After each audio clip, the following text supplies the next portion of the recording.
Olá pessoal, nesta aula nós vamos aqui puxar as informações de categorias e os arquivos, né, do site, o histórico, digamos assim, de forma dinâmica, né? Não vou utilizar widgets ainda, que são recursos um recurso do WordPress, que é muito utilizado para isso também, e vou puxar somente essas informações dinamicamente. No capítulo 6 nós vamos utilizar widgets para deixar dinâmica aqui essa parte aqui de cima e também a parte aqui de baixo aqui do rodapé.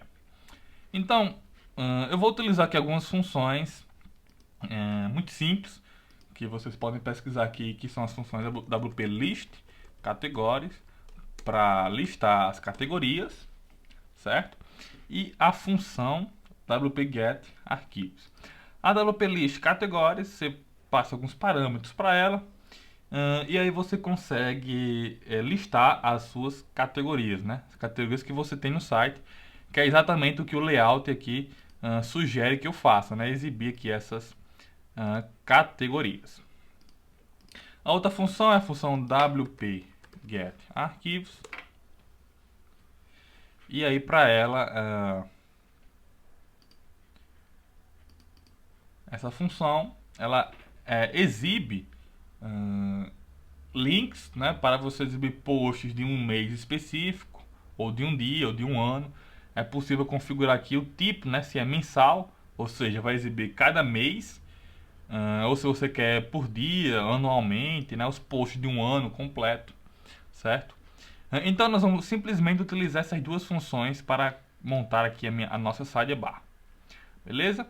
Então aqui eu vou traduzir para categorias. Eu posso eu vou apagar aqui somente os LIs, certo?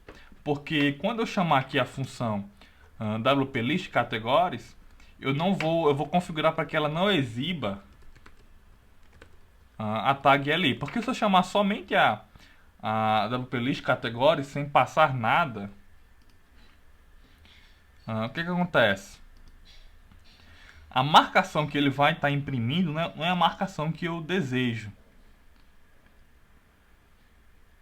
Certo? Ele vai estar colocando aqui, por exemplo, um título para minha LI, né? E aí vai estar colocando um LI para essa categoria, né? Que na verdade isso aqui é uma taxonomia. Vai colocar um nome da categoria, que é categorias, e aqui ele bota uma tag UL e aí exibe cada item de categoria. Só que eu não quero esse comportamento. Eu vou passar aqui um array de configurações. Eu vou dizer que não coloque nenhum título na minha LI.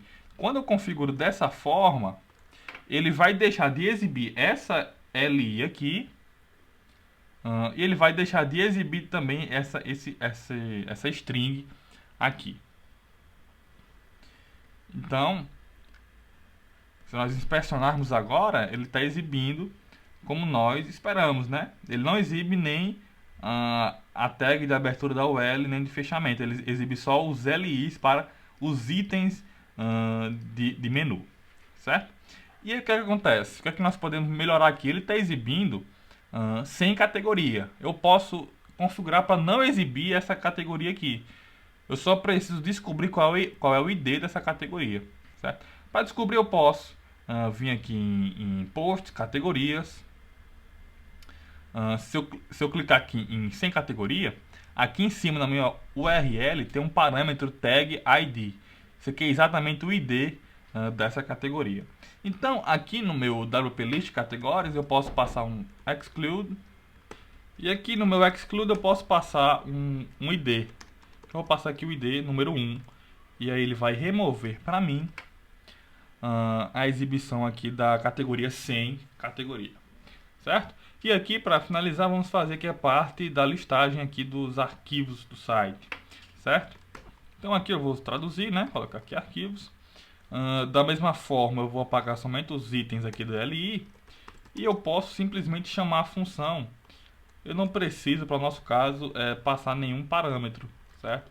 O output padrão já nos atende, certo? Então se eu dar aqui um refresh, aqui ele exibe fevereiro de 2014, certo?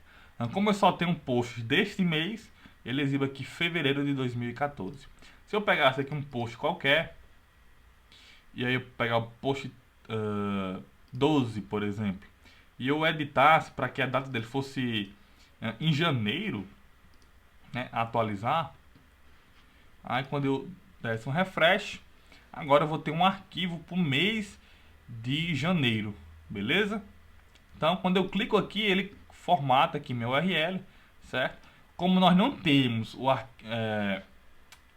nenhum arquivo da hierarquia de templates, né, que no caso seria aqui, por exemplo, uma requisição de data, ele iria procurar por arquivos pelo arquivo date.php, né? Aqui no caso é uma requisição de mês, então ele iria procurar um arquivo date.php ou o arquivo.php, mas eu não tenho ambos, então ele está mandando para o index.php.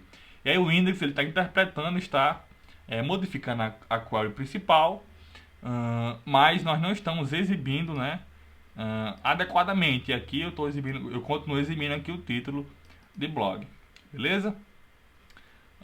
Então, nas próximas aulas nós vamos estar criando as páginas de exibição de categorias e dos arquivos, né, do site. Se nós olharmos aqui na hierarquia de template, quando a requisição é de categoria, ele procura por arquivos no padrão, nesse padrão aqui, e esse arquivo é responsável, né, a consulta